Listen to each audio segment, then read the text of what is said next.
Welcome to the Rising Leader Podcast. I'm your host, Mark J. Silverman.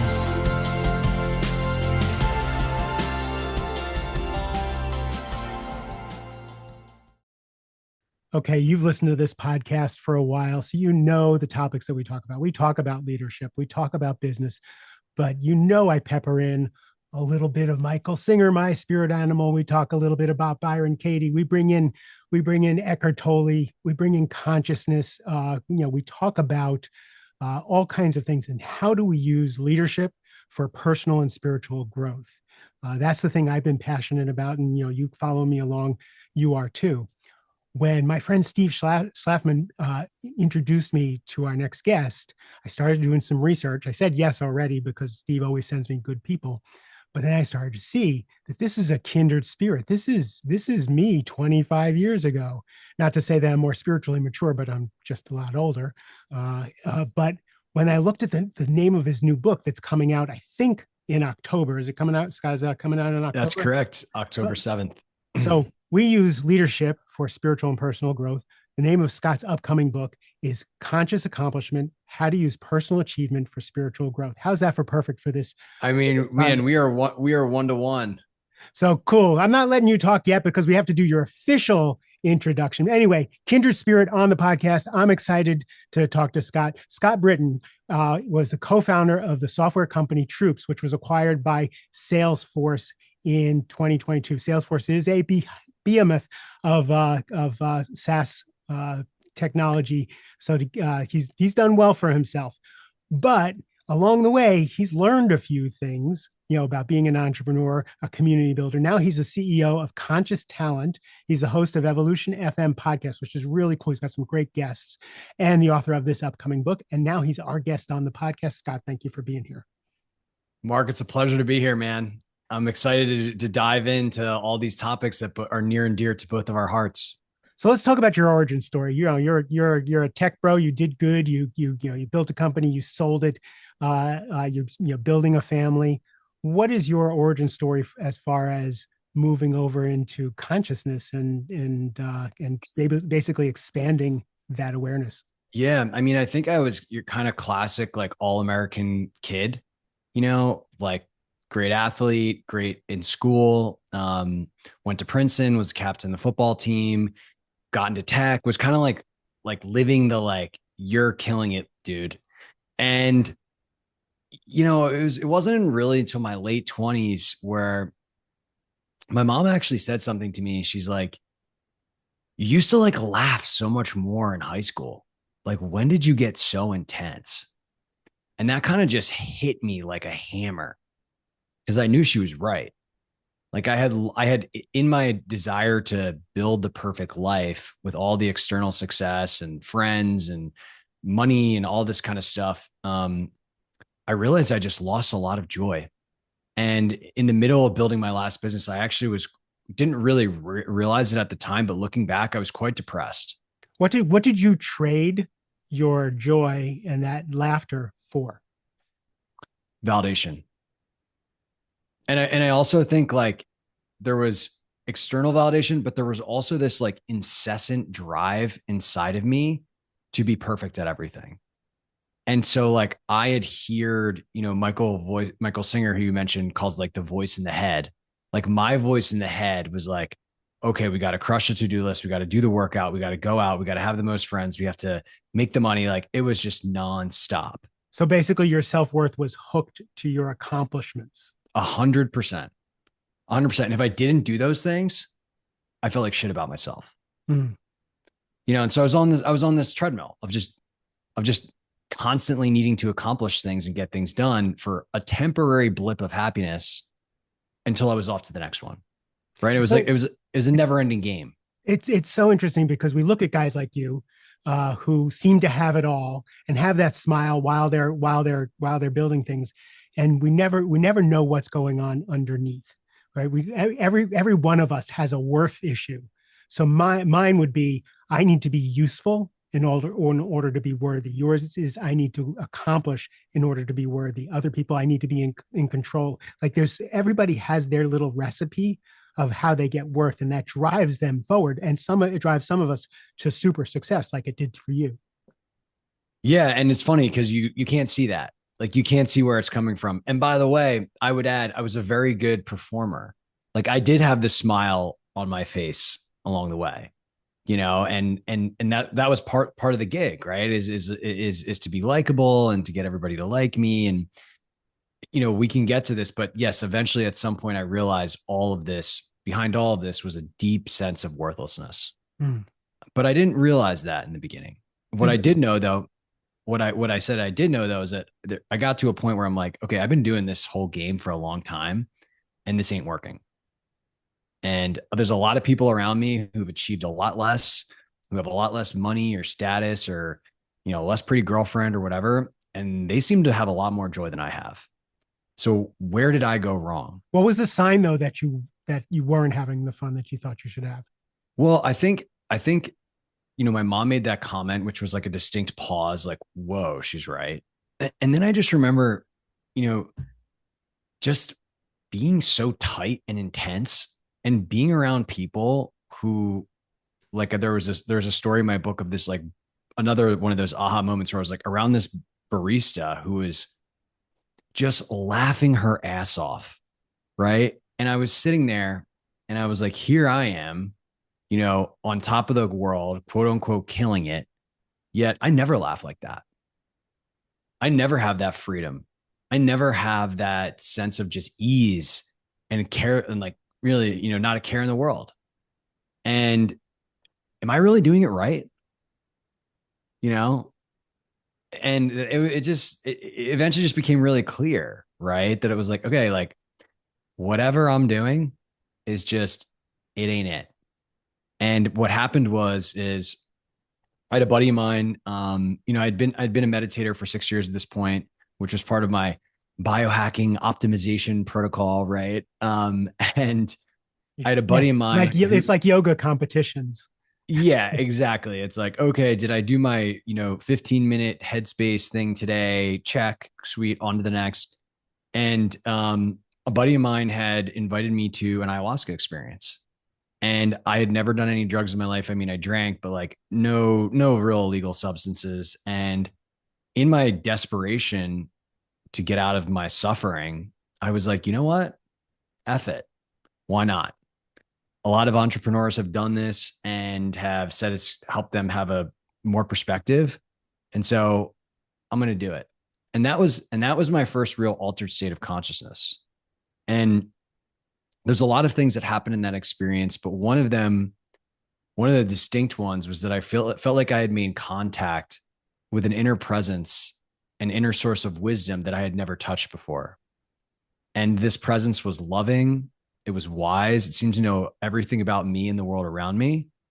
And when I got out of that experience, I was like, okay, everything is going to be different, right? Like it's all going to be different from now on. And then like, That 2 one weeks. weekend changed everything. Yeah, right. And then it's like 2 weeks later, I'm back in my frenetic cycles of stress and tightness. And I totally forgot that. And so there became a burning fire inside of me to unite with that experience that I had. Like, how do I make this a permanent fixture in my awareness? How do I make this how I feel all the time? Mm. Like that's what I really want. And that's when kind of like my life started to get redirected.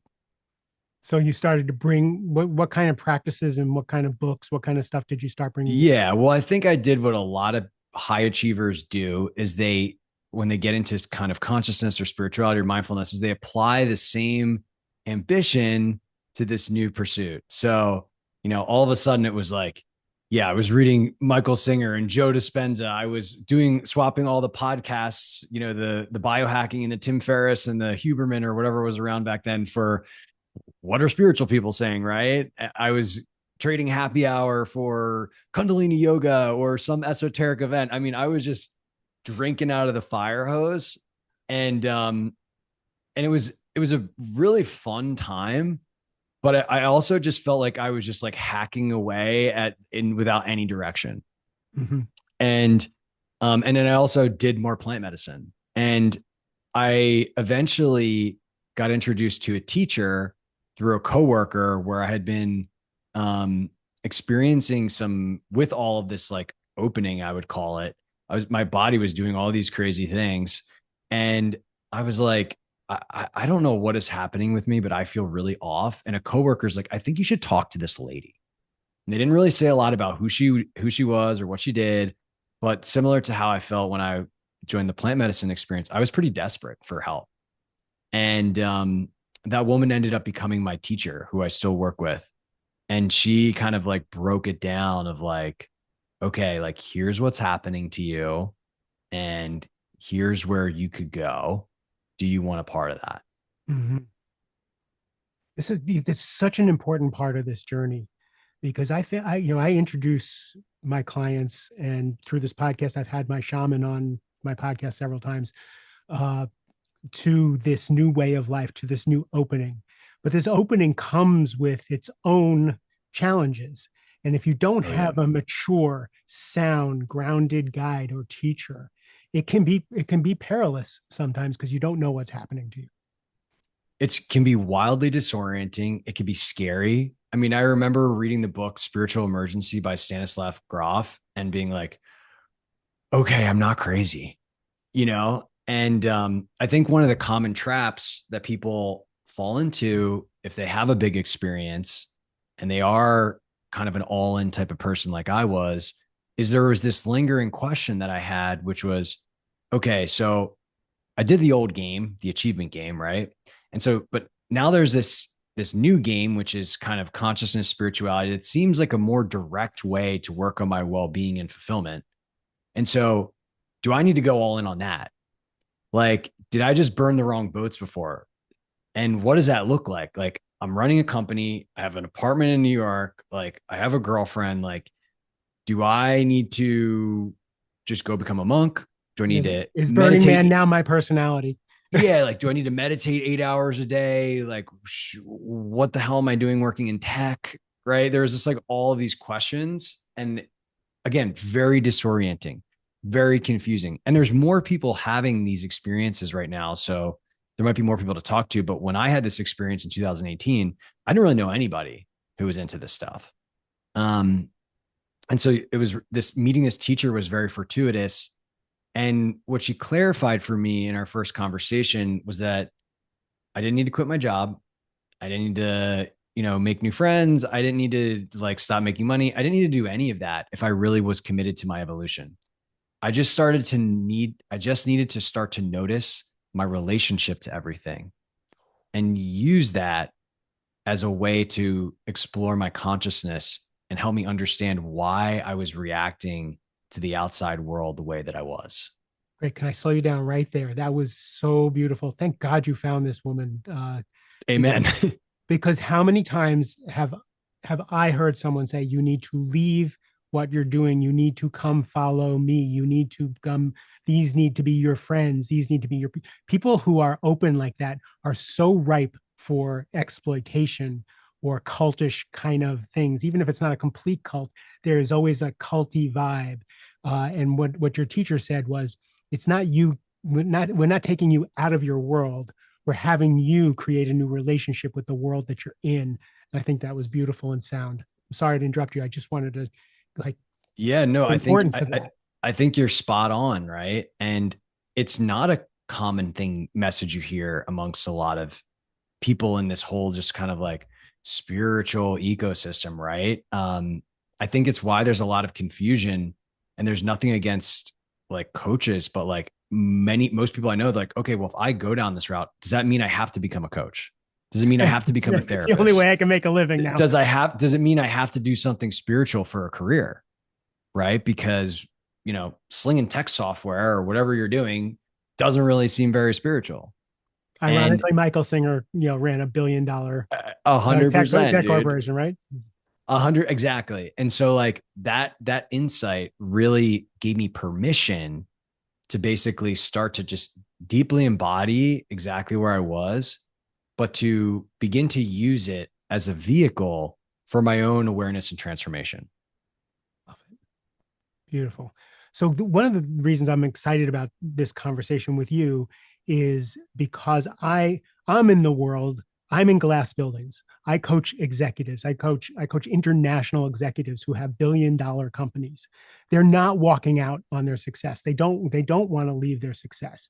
And the fact that you are taking ambition and accomplishment and seeing how that fits into this world is really interesting to me. Can we jump into the book?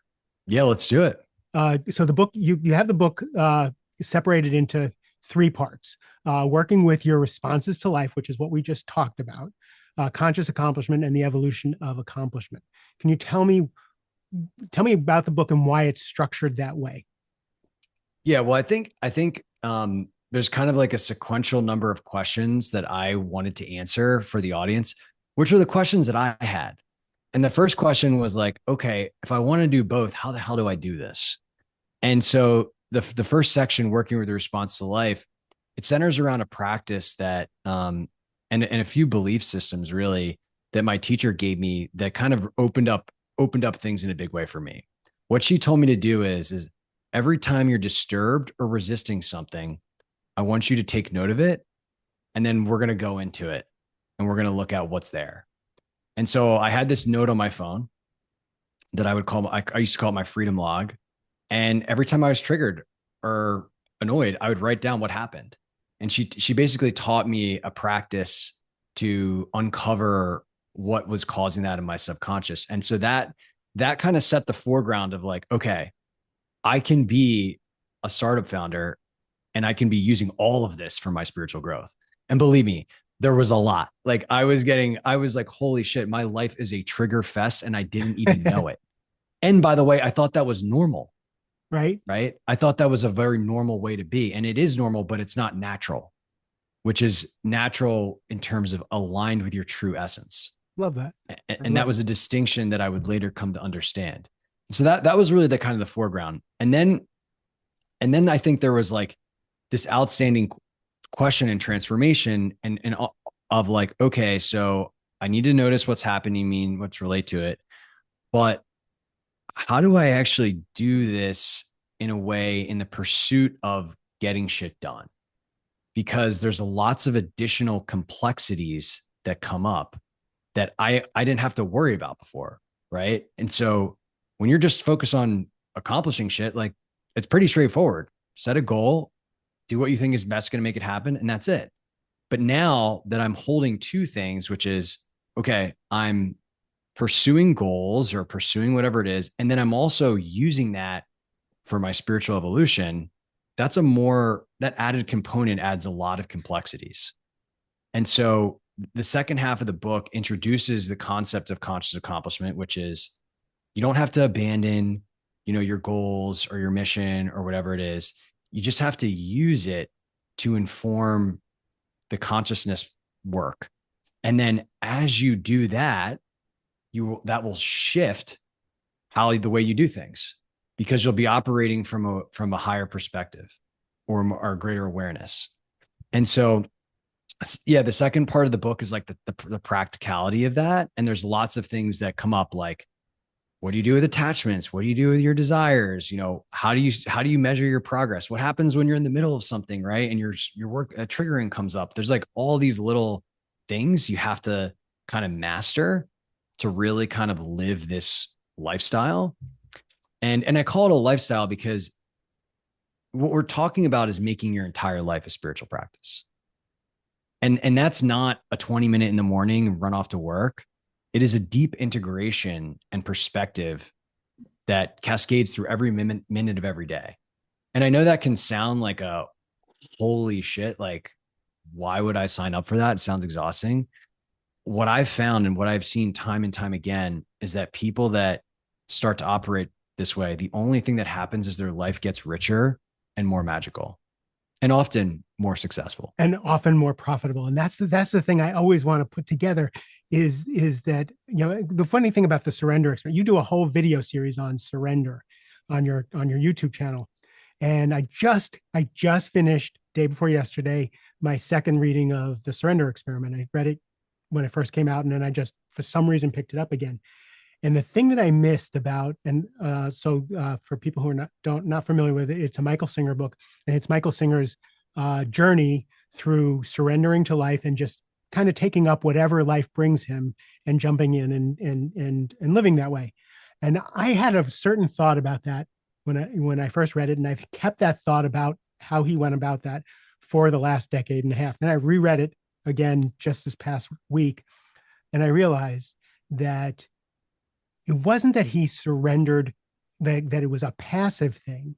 It was that intuition, what life brought him. He jumped in with both feet. He worked his ass off. He worked day and night to be the best at whatever life brought him at every time. So there was no separation of accomplishment, of profits, of money, and purpose and spirit and all that. And it all came together.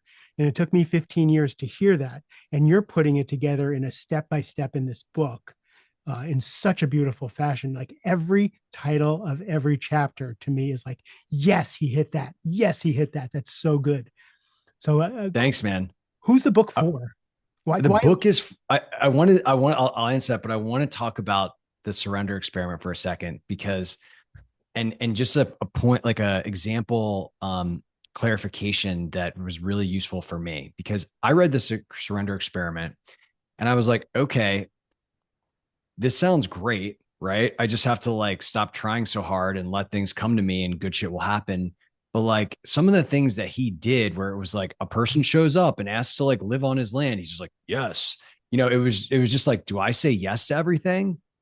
And I also had the clarity, the confusion around passivity, right? And do I, like, where is like my agency in this? And I think like one of the things that my teacher said that was really useful was that surrender is an action that occurs in the present moment. And so and what that means is like something happens and then you're in that moment. Can you be okay with things exactly as they are? That doesn't mean that you're signing up to be poor, or you're going to stop trying or whatever it is, like, but that notion of like surrender is something in the present moment of what is unfolding in the present moment. That was very, very key for allowing me to understand that yes, I could go after my goals and I could try hard and I could take action and I could have discernment. But as those things unfolded, there was an opportunity to just allow them to be that way. Beautiful distinction. I appreciate that.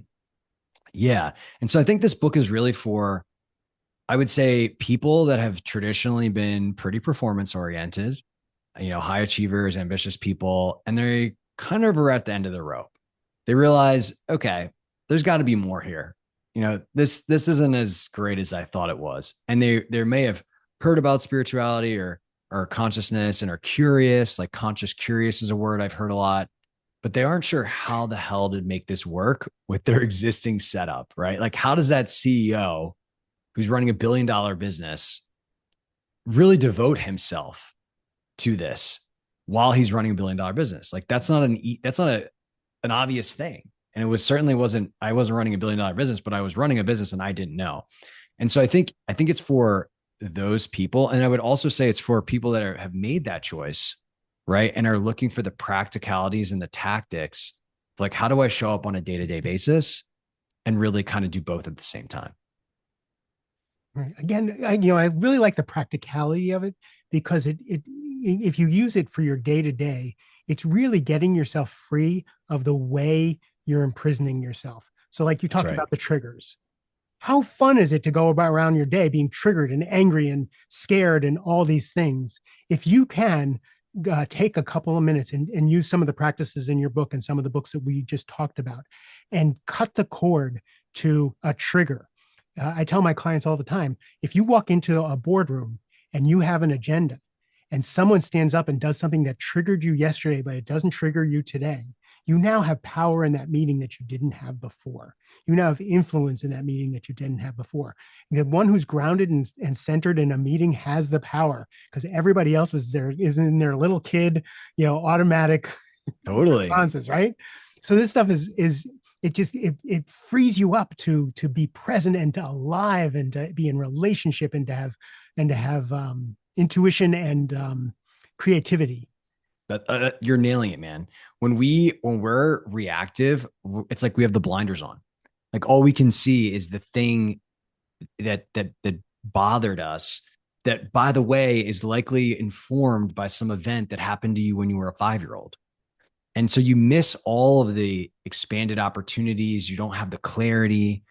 And it also is just this like way less enjoyable way of living. It's to like constantly be at the reactivity of the outside world. And I like this distinction. One of my buddies said, and this might resonate with your audience. Like, I used to think about freedom as like having enough money to do whatever I wanted. Right. Like that was my definition of freedom, was like, yeah, like enough like FU money so that I could just go wherever, do whatever, and that's great. Like that's awesome. But I had a very interesting experience that might resonate with your audience, where a couple years into my journey, I had gotten ill and I couldn't really work. Right. And I wanted to like work on like maybe like a Saturday, and I just couldn't. And I was like so upset by the fact that I couldn't work. And I just was sitting there and I'm like, wow, I thought I was, and this was before we sold our company, but I had some money at this point.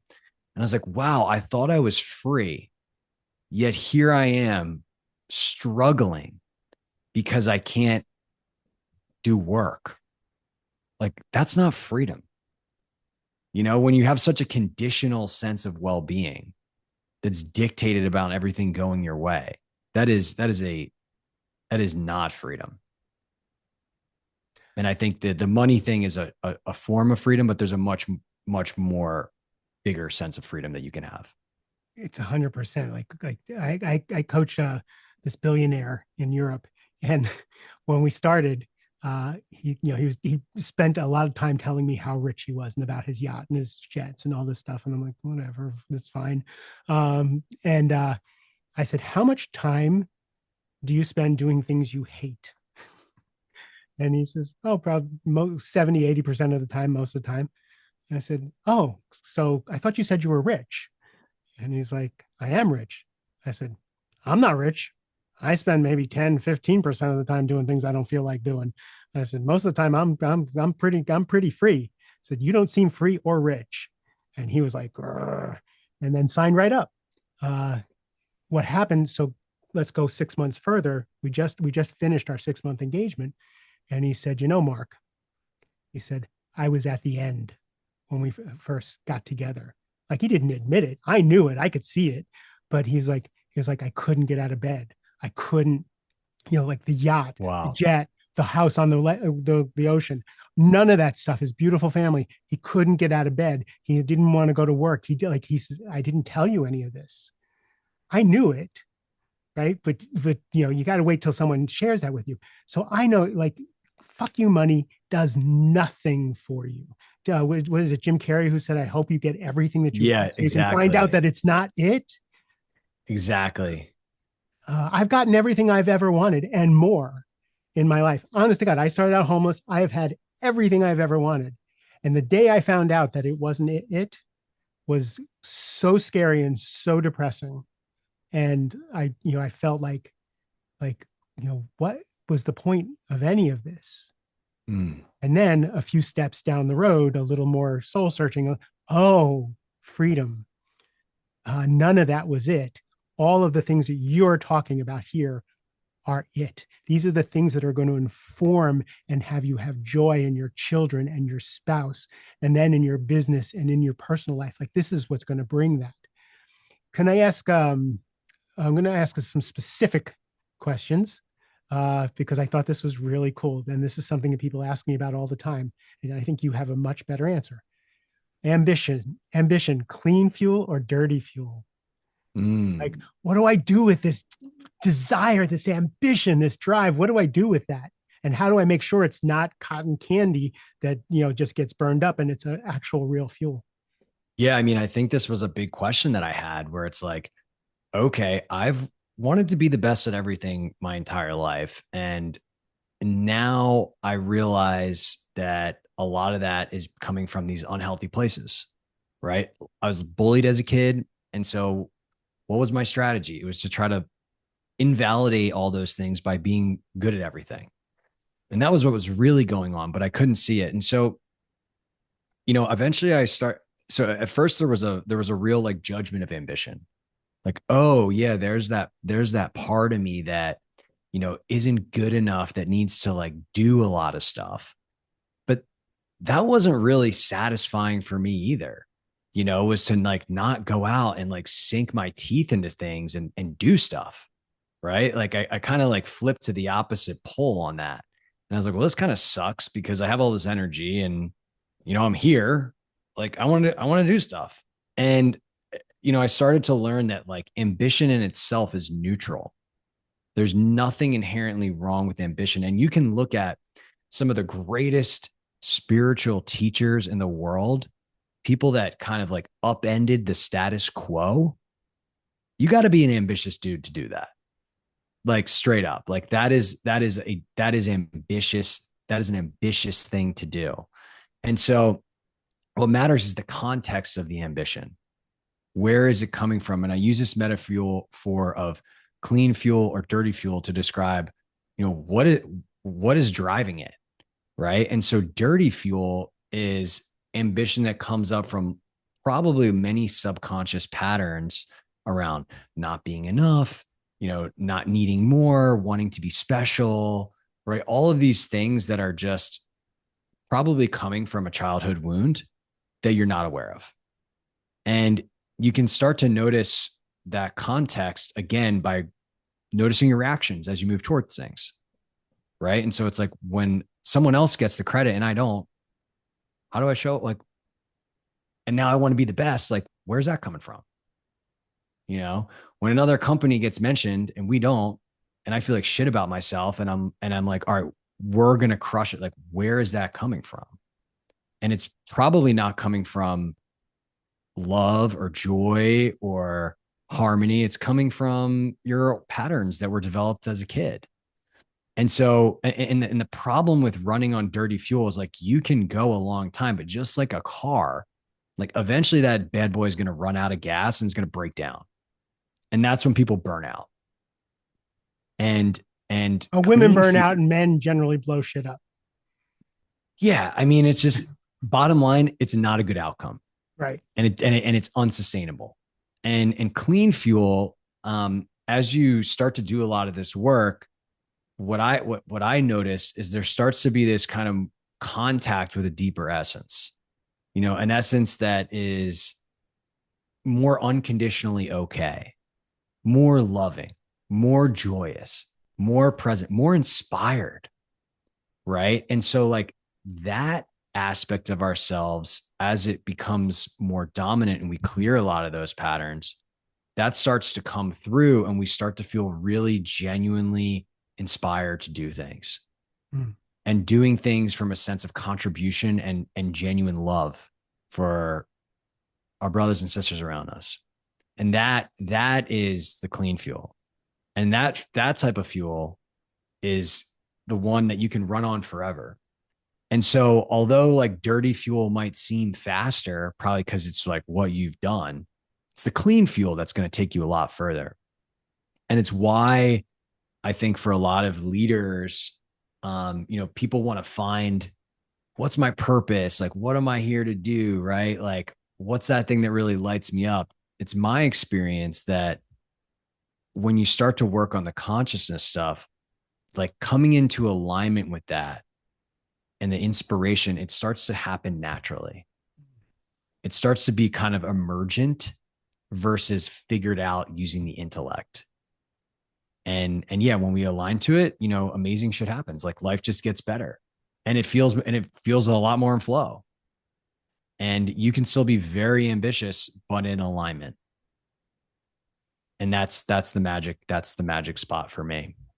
100%. The other thing, the flip side of that though, is when things do go bad, because things do go bad in everybody's life at some point. This practice helps you buoy yourself, weather yourself, be able to handle whatever life throws at you when it isn't so rosy and so great. Right. So it doesn't knock you off your game completely. Yeah. In fact, I would even say it starts to make those experiences fun because, and not to say that bad shit is fun, but you start to recontextualize it from instead of random suffering, it's like, okay, cool. Here's my next lesson. okay, cool. Here's my next opportunity for growth that's kind of rattling me.